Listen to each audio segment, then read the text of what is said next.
Magandang umaga po sa lahat, no.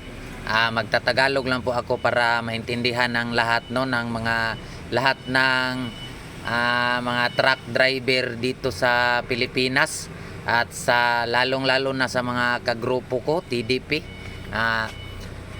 May panawagan lang po ako sa lahat ng driver sa Pilipinas po, mga buddy, no, mga idol. Sana maintindihan nyo ako at sana po ay bigyang pansin po ang panawagan ko sa lahat ng mga driver, mga idol, no. Sa lahat ng driver dito sa Pilipinas at sa kagrupo ko, ako po ay nananawagan sa lahat ng mga driver na yung driver na mga loyal, hindi babaero at saka gwapo. Mimitingin ko kayo, may meeting pala tayo sa susunod na linggo, no. PM nyo lang ako kung saan ang dinyo. Maraming salamat po. Maraming salamat. Thank you.